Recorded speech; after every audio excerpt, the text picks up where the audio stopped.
So, good morning, Paul. Good morning, Cecilia. How are you? I am doing good. How are you?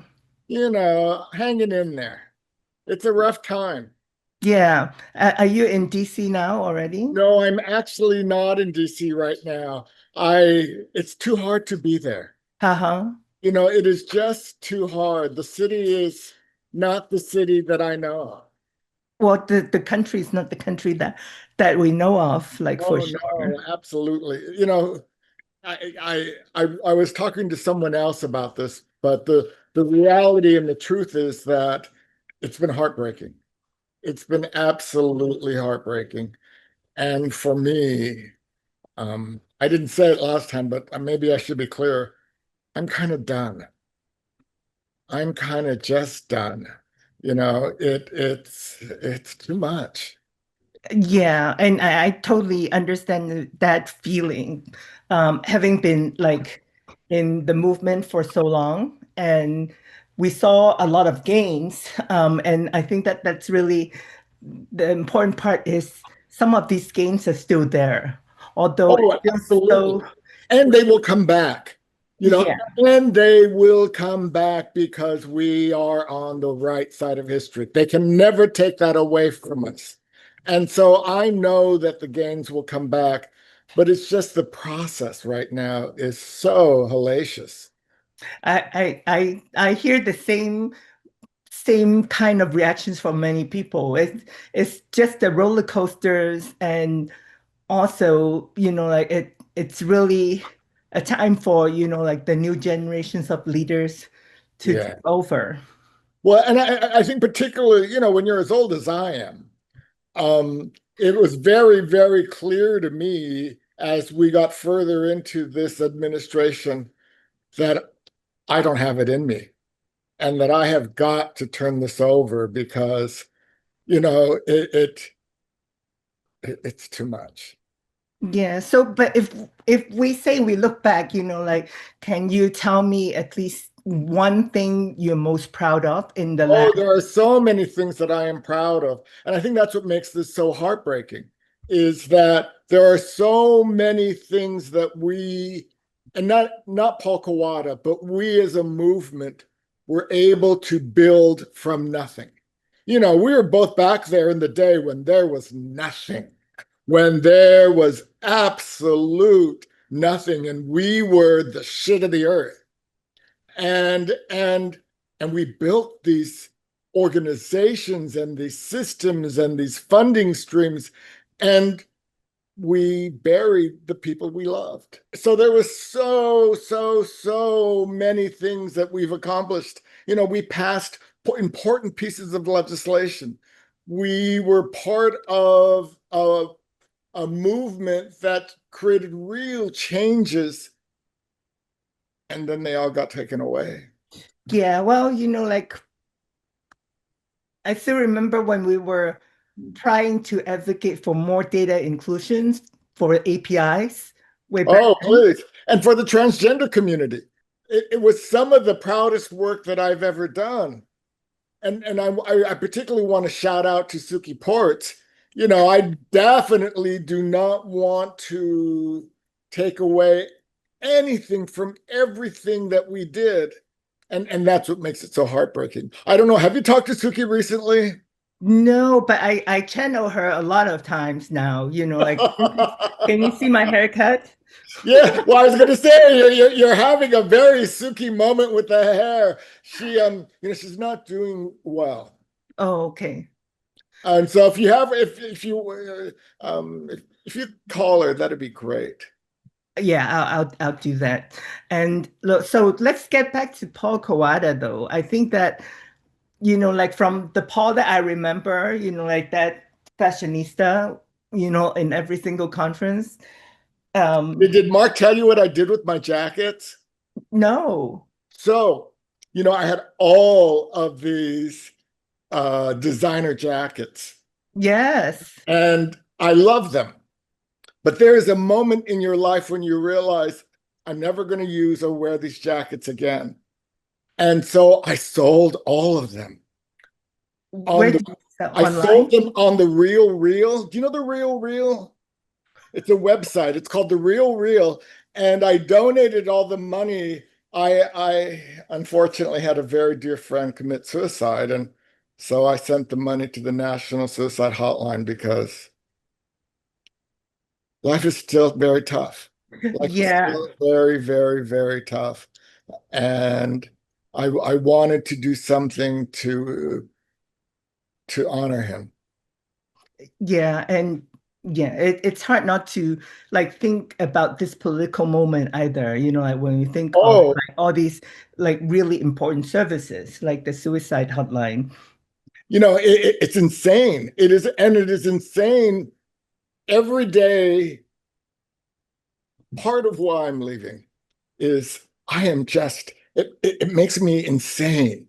And every day it seems like there is something else. So, today we have the piece about the fact that the Supreme Court ruled that NIH can cancel, I don't know, 500, $800 million of grants that related to DEI and gender affirmation. It Yeah. But I think that this is a good time for you also to retire. Well, retire. I'm pretty sure that you have other things Oh, planned. no, no, no, no, no, honey. I am retiring. Be very, very clear. I am not consulting. I am not hanging a shingle out. I am old. I am very, very, very old. And I am retiring. I've put together a bucket list of places that I want to visit before I die. And it's important for me to remember the joy that life gives. I think when, like both of us, we've been fighting so long that it's easy to lose that joy. Yeah. Yeah. And and I think that it's also important to spend times with those we care about. Like I really started to feel the age part. Like when I go see my mom and pick her up and take her grocery shopping, and to see her, being so frail, it's so different from the mother I remember in my heart and in my mind. I'm sure that you have those moments too. I have and had the quintessential tiger mom. And now she's 94 years old and extraordinarily frail. And you wouldn't recognize her. And and I just want her to be at peace. And yeah, and it's hard sometimes, to think that like our time is so limited and there's so much we want to do and there's so little time we spend with, those we said we care about. And as you get older, those people will become fewer and more precious because the reality is that I'm at the age where I'm going to funerals again. God damn it. I thought I was done with that back in the 80s. And My thought exactly. Like, yes, I thought, we were done in the 80s and like early 90s. yeah, those funerals were awful. And the thought that we're doing them again is just it is, the good thing is it is, part of it is the natural progression. We're doing it because people are getting older. I think the challenge is going to be, what does it mean to age with HIV in this political environment with all of the cuts that they're doing to federal programming? And I worry. I worry both for HIV positive and for HIV negative people. I think that as we age as a community, I'm this is not the moment to stop moving ahead, to stop trying, to stop experimenting, to stop, this is we are part of that first generation who is going to age. Yeah, we're the generations that still remember things like the like alternative medicines, the viatical benefits. I don't think that people know what that is Oh, please. today. I remember smuggling drugs over the Mexican border.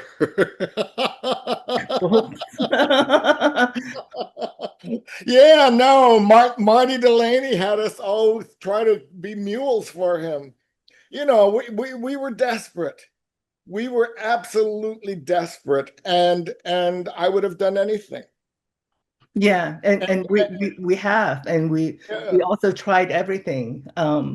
Oh, please, please, please, please. And I think that is both the wonderfulness of the moment and the tragedy, which is that we have a treatment right now that is basically twice a year and a shot, and you go on with your life, hopefully.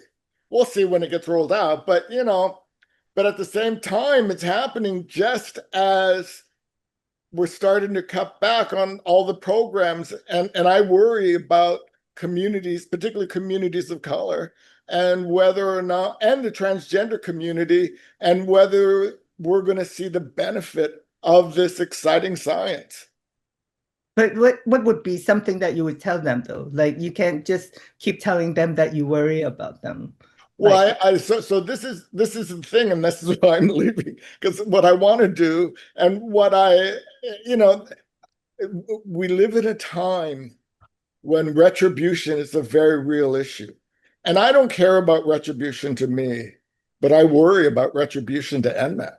And I worry that I might say the wrong thing out of my anger and rage that wouldn't just hurt me, but would also hurt the agency and probably more importantly, hurt the movement. They are looking for reasons to erase us. They are looking for reasons to figure out why they should not be investing this money into our communities. So I have no doubt that they will continue in these kind of harmful efforts that are not about creating meaningful solutions, but are about um, getting rid of programs that they don't like. yeah, it's kind of disappointing to see where we are now. We're not that fierce and fearless as we thought we would be compared to how we got everything started. I think for me also, like I'm trying to avoid as much of these conversations as possible for like worry that I might say the wrong thing. I am so worried about my big mouth and understand that it is a very different politic. The days of ACT UP, which were amazing and powerful and transformative, but that strategy wouldn't work anymore. We're seeing people take to the streets, and God love them. And but I'm not clear that that's moving the needle in a meaningful way right now. And that's the reality, is that we don't this is where it is a titanic shift, or tectonic, or whatever the word is, shift. And trying, and so what we have to do is hold on and survive. And as we go through the process, we will figure out how to move through this. Because we will move through this, because this is ridiculous. Okay, so let's spend some time to talk about what is Paul Kawata going to do. So you mentioned about the bucket list. I remember like the first time I saw something like that was when I was in Cape Town. There's a wall that actually said my bucket list. Okay, so let me say this. What I'm trying to do in this next phase of my life is find some peace, is find a place where I don't have to be afraid. Right now, there are so many things happening in America that make me afraid. They make me afraid for my personal safety, but more importantly, for the safety of the people I love. I will be honest with you and say, I worry desperately for the transgender community. I worry about how these people have lost their minds. They have really, really lost their minds.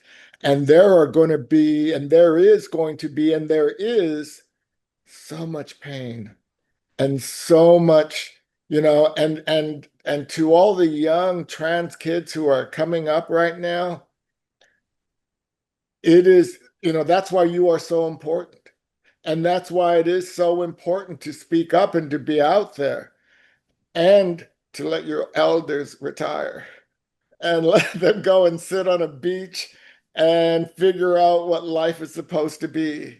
Why would you say that I should be out there speaking when you want to retire, Paul? Because I'm much older than you. Well, not that much older. Oh, honey, we're Asian. We hide it very, very well. There is no, I told someone, boy, I'm both thankful for my genes, but also people look at me like, why are you retiring? It's because I'm old. Well, yeah. Well, so I think that it doesn't really matter how old, like the matter is you want to take care of yourself. And Yeah. I certainly see that as a good role model for me, like and to be able to say that, oh, I need to step back while I can. Well, you want to step back before you're you have to step back, before something happens to your health, before something happens to your family, before something like that happens. That's because what I'm finding as I am getting ready to retire is I have not done so many things that I should be doing. I have not managed my stress. I have not done enough exercise. I have not done all the things that you're supposed to be doing to live a long and healthy life. And so what I'm worried is, I'll live a long life because I'm Asian, but it will not be healthy and it will be very painful. And I don't do pain well at all. Well, yeah, I know that you're going to live a long life. The Japanese have really good genes. Yeah, so Yeah, I no think I doubt am, about that. but oh my God. But I look at some of the unhealthy older Japanese people and I just think to myself, oi, oi, oi, it's hard. All of this is, I guess this is the thing that I want to leave people with as we kind of try to sign off here, which is that there's going to be the fight of their life right now. The story that they are writing is going to be the book of their life. That what happens in these next few years will change the course of so many lives, for good or for bad. And that struggle is important, that struggle is real. And I am very thankful that there is a new generation who is standing up and willing to fight. And please know that I am there with you in spirit. I am there with you in soul and heart, and I need some time off. I I I think you do. We all do need some time off, especially when you've been working so hard for the movement for so long. It's not easy to be leading an organizations, into the fourth decades. That's Yeah. phenomenal. I have staff who were not even born when I was starting as the executive director. It is so like, what do you mean? I was talking about, how you do those icebreaker exercises, and we do them at staff all the time. And one of them was, who is your favorite artist? And I said, Barbara Streisand. And I swear to God, a third of the staff had no idea who she was. And Oh no. I was like, what do you mean you don't know who she is? Like I thought everybody knows Barbara Streisand. Yeah. That's when you know you're old. Oh no, no, no. It's not old.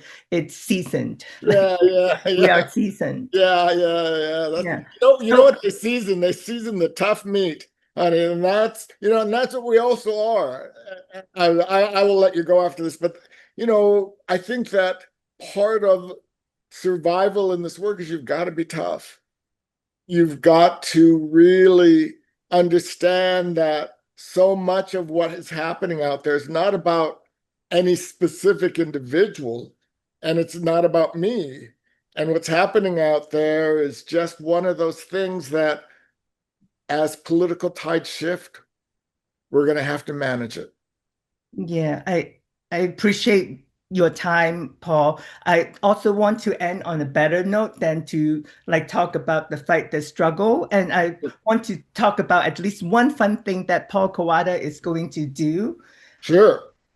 So, probably the most fun. So, I happen to be in love with Asia.